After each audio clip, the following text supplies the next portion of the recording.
David, a 4-1 defeat to Crewe Alexandra, and it feels like a funny one to explain, really. Yeah, it was. I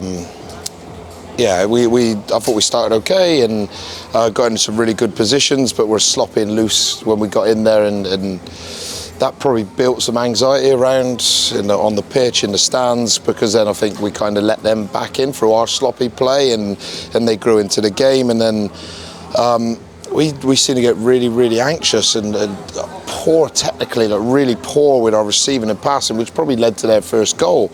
And that was probably the most disappointing thing. And then the bit that probably we've just had a real long conversation about, and it's probably the second time it's happened now, but the character was questionable. It's hot for both teams. Like, you're on top, there's huge spaces, there's spare players, like, be able to pass the ball there.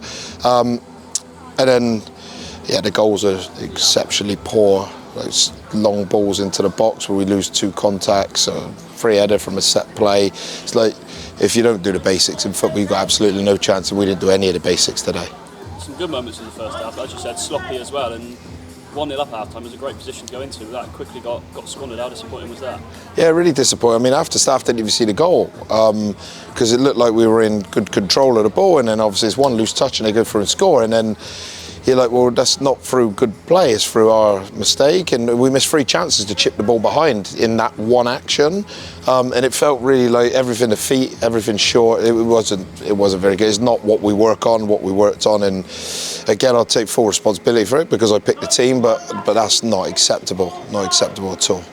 And I think you've said before that, even in the week, you're nowhere near where you want to be as a team yet. Does it just show to not get too high after 3 good results? Yeah, and never too low. I mean, obviously we have to go back, but yeah, we never thought we cracked it, but we thought we were on a good path, and this is probably a bit of a slap in the face and a reality check, probably for me, Lou, and the staff, really, because we started to see little signs, and today went like 3 or 4 steps back to probably, I would imagine, the team that got relegated. That was that type of performance. So yeah, there's still that underlying culture there that I don't mind. Listen, you're going to lose games, but you got to lose the games in the right fashion, doing the right things, not playing safe, backwards, sideways, miscontrolling the ball, and defensively always taking a backward step. So yeah, really disappointed. We've got a lot of work to do. We knew we did anyway, but today probably confirmed it. Does that culture still come with time? Do you still need to instill it into the players? What are sort of the processes behind that? Yeah, listen, we have to keep training it. It's clear there's big gaps in knowledge. It's clear that there's individuals and units that have to improve, and that comes on the training ground. And it's clear that once we get a couple of players back, we're a better team, but that was a good enough team to win the game today. So, yeah, listen, it's hard work on the training ground. We'll do it again Monday. And then when it comes to match day, you have to stand up and be counted, me included, yeah, we did it today. That was as disappointing as I think you could get. A slight formation shift. I think it was a 1-1. What was the thinking behind that? Well, so Reece was really struggling physically at half-time, and 1 or 2 were physically struggling technically in the game. The truth, that's what we had available to us today, with obviously Charlie not being around and a couple still not back from injury. I don't like doing it. It means nothing. I mean, the goals have nothing to do with formations. It's to do with long balls and winning headers.